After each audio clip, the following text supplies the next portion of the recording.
Jorge Telemann, gracias por haber venido.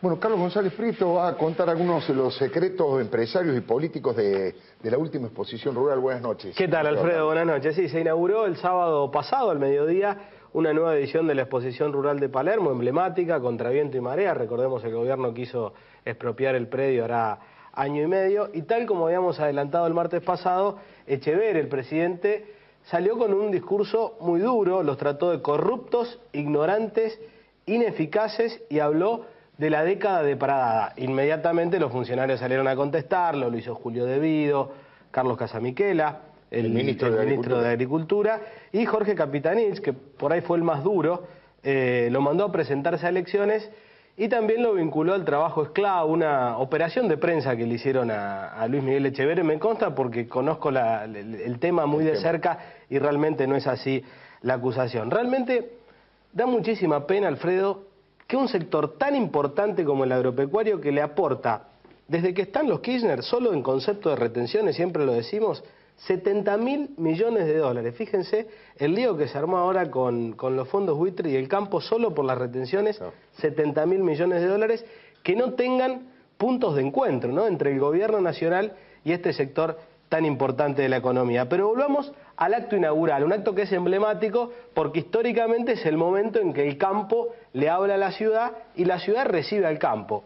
Un acto con muy poca presencia de políticos, casi nula, diría yo. Estuvo nada más de los presidenciables de Fuste, Mauricio Macri y Ernesto Sáenz, y algún puñado de diputados nacionales, pero en el acto muy pocos políticos. Sí fueron durante el transcurso de la muestra a recorrerla. Estuvo Wiener, Pino Solanas, Cobos, Carrió, que tengo una anécdota muy graciosa, fue Carrió a visitar a un sobrino chaqueño, ella del Chaco, que es criador de Branco. Entonces llegó, se sentó ahí en los fardos, se puso a tomar mate, se comió unas cuantas medias lunas.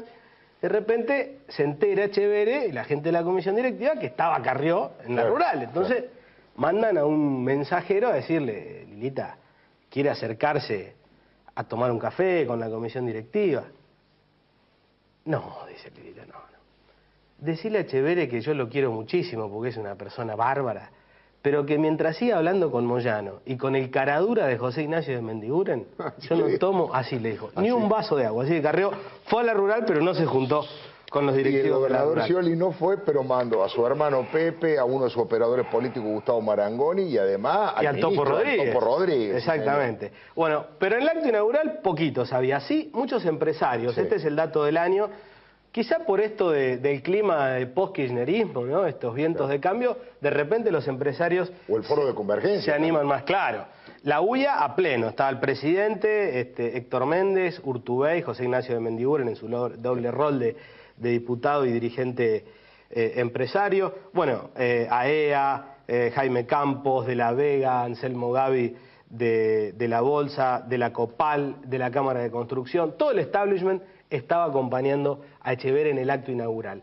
Pero esos son empresarios que no son empresarios del campo, son empresarios de la economía en general que acompañaban el campo. ¿Qué dato traigo y que me parece interesante? Porque uno percibe que empiezan a meterse en el campo, van cambiando los apellidos en la rural.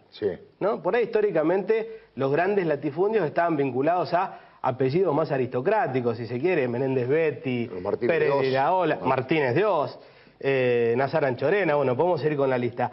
Ahora, Perón decía que la reforma agraria se hacía en la cama, y qué visionario que era, ¿no? Porque se fueron dividiendo esos campos, algunos quedaron con mucho campo, pero empiezan a aparecer apellidos nuevos en la rural, llevando animales. Por ejemplo, José Aranda, uno de los dueños del grupo Clarín, estuvo casi todos los días, es un ganadero apasionado de la raza Braford. Alfredo Guzmán es el presidente de Angus y es además el dueño de Celusal, llegó al campo desde otro sector. Daniel Huertain, los Huertain son dueños de La Caja, Telecom, apasionado todos los días por Palermo. Alberto Gil, que vendió Supermercados Norte en millones, ahí estaba porque no es que pasó, está muy metido en el negocio agropecuario. Hugo Sigman, por nombrar algunos, del Grupo Insud. Epa, ahí había un kirchnerista, ahí había un kirchnerista que no lo habíamos registrado. Estuvo casi todos los días. Un empresario muy ligado al kirchnerismo. Sí, sí. Muy serio, por cierto, también. Sí. Y hasta político. ¿Sabés quién es creador de Angus y tiene una cabaña y estuvo en la rural y llevó un toro? Roberto Labaña. Roberto Labaña. Y no te olvides de David Nalbandian. Nalbandian que ganó, mirá, me lo había pasado. Ganó Nalbandian. En la raza polo argentino. Bueno, enhorabuena, ¿no?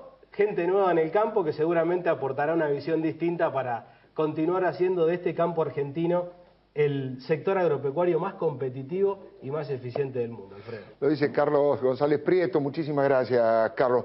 Mire, les recomiendo que no se vaya.